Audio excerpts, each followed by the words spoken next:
Saudara, para anggota Komisi 8 DPR menanggapi usulan tambahan anggaran untuk haji. Menteri Agama diminta untuk menjelaskan lebih rinci lagi sebelum Komisi 8 membahas penambahan soal anggaran. Fraksi PDI Perjuangan meminta Menteri Agama Yakut Khalil Qomas menunjukkan surat dari Arab Saudi untuk memberi gambaran bahwa memang ada penambahan anggaran. Sementara fraksi Partai Kebangkitan Bangsa menyebut kebutuhan anggaran ini harus dicarikan jalan keluarnya agar penyelenggaraan haji bisa berjalan lancar. Sedangkan fraksi PKS menegaskan usulan ini menggambarkan adanya ketidakcermatan pemerintah dalam penyelenggaraan haji. Mestinya dulu sebelum membuat ini harus ada surat dari Menteri Kerajaan Arab Saudi, ini yang dibutuhkan begitu. Ini kita belum dapat gambaran di situ, memang betul-betul memang di sana dibutuhkan seperti itu. Kalau tidak ditambah itu tidak berangkat haji. Ini kita mau jelas dulu di situ supaya kita ada dasar hukum yang kita bisa sepakati dalam rangka untuk menetapkan anggaran ini, karena anggaran ini cukup besar. Berapapun kebutuhan biaya penyelenggaraan ibadah haji ini, mau tidak mau, suka tidak suka, memang harus dicarikan jalan keluarnya oleh kita bersama. Karena tidak mungkin apabila masalah anggaran ini kemudian menghambat atau membuat rencana pemberangkatan jamaah haji tahun ini kemudian tidak jadi dilaksanakan atau dibatalkan.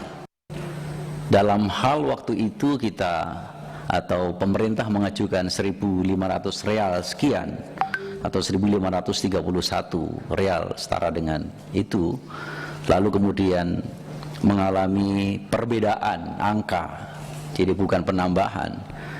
Berarti di sini persoalannya adalah persoalan kecermatan ini. Saudara, Menteri Agama Yakut Khalil Qomas meminta tambahan anggaran kepada DPR terkait operasional dana haji reguler dan khusus penyelenggaraan haji tahun ini, yakni 1443 Hijriah, sebesar 1,5 triliun rupiah. Bagaimana kelanjutan usulan itu? Sudah ada jurnalis Kompas TV Ihsan Sitorus di gedung DPR. Ihsan, apa yang Anda cermati dari tanggapan anggota Komisi 8 DPR atas usulan untuk meminta tambahan anggaran besar juga ini, 1,5 triliun rupiah? Ya, betul Aiman, angka yang cukup besar, diprediksi juga oleh Kementerian Agama memang akan ada kenaikan. Namun di luar dari prediksi Kementerian Agama, angka yang cukup besar, mencapai 4.000 real Saudi Arabia lebih. Kalau sebelumnya jemaah haji membayar 39,800 ribu rupiah, 39.800.000 rupiah, jemaah haji tahun ini dibebani anggaran ataupun biaya 100 juta rupiah lebih. Ini yang harus dicarikan solusi oleh Komisi 8 dan juga Kementerian Agama sebagai penyelenggara haji di Indonesia.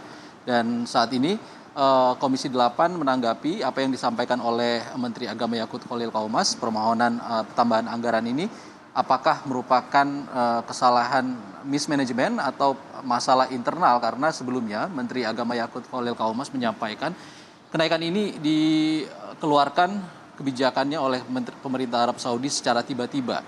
Ia juga sudah menemui Menteri Agama atau Menteri Haji di Arab Saudi untuk melakukan upaya diplomasi, namun ditolak, dan ia mengatakan posisi kita sekarang adalah take it or leave it, karena pemerintah Arab Saudi juga memberlakukan kebijakan ini, kenaikan biaya ini kepada seluruh jamaah haji di seluruh dunia. Dan inilah yang masih dibahas, tadi juga disampaikan oleh Wakil Ketua Komisi 8 Aceh Hasan Syazili.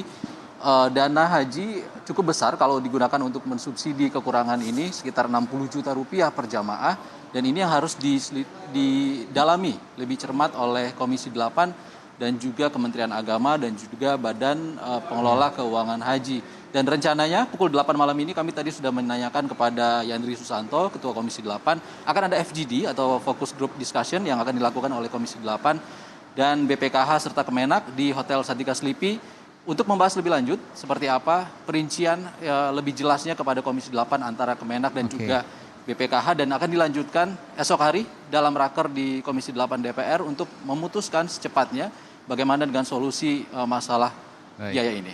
Ihsan, tadi Anda sebutkan ya, kalau seandainya harus ditanggung renteng ya, katakanlah seperti itu oleh jemaah haji, maka setiap jemaah haji akan dikenakan tambahan 60 juta rupiah, which is itu nggak mungkin. Terlalu besar sekali untuk kemudian dikenakan, bahkan itu melebihi dari dana haji yang harus dibayarkan untuk haji reguler. Tapi pertanyaan saya begini, ini kan pelaksanaan haji pertama kali di Arab Saudi pasca pandemi. Lalu pihak Arab Saudi, ini kronologinya, pihak Arab Saudi meminta penambahan biaya haji. Apakah sudah dijelaskan oleh pihak Kementerian Agama?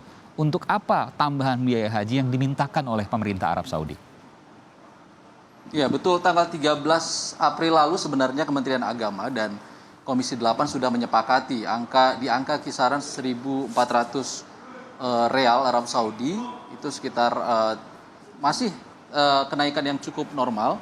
Namun sebelum pandemi pihak Arab Saudi menyampaikan ataupun mengeluarkan pengumuman terkait dengan biaya haji setiap tahunnya di Ta'limatul Hajj, dan berbedanya pada masa pandemi ini setelah haji dibuka kembali pada tahun 2022 dicantumkan kenaikan tersebut di e-Hajj secara digital, sudah melakukan digitalisasi, dan inilah yang dicermati oleh Gus Yakut yang mengatakan Arab Saudi cukup pintar atau cukup cerdik seperti itu mengeluarkan keputusan kenaikan ini di masa mendekati keberangkatan haji tanggal 4 Juni mendatang untuk keberangkatan pertama di Indonesia, dan ini yang membuat pendeknya waktu diplomasi pihak Kementerian Agama dan juga Menteri Haji di Arab Saudi, sehingga tidak ada intervensi yang lebih jauh terkait dengan kebijakan Arab Saudi untuk menaikkan biaya masyair dan juga biaya handling pesawat salah satunya ya, yang selain biaya masyair atau biaya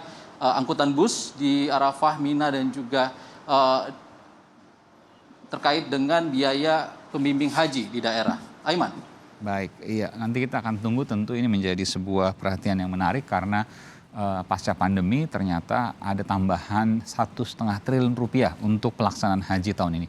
Bagaimana solusinya, bagaimana jalan keluarnya, tentu nanti kita akan cermati, dan untuk apa kemudian peruntukan itu tentu nanti kita akan melihat juga terkait dengan detail dari penambahan anggaran ini. Terima kasih Ihsan Sitorus melaporkan langsung dari Gedung DPR Jakarta.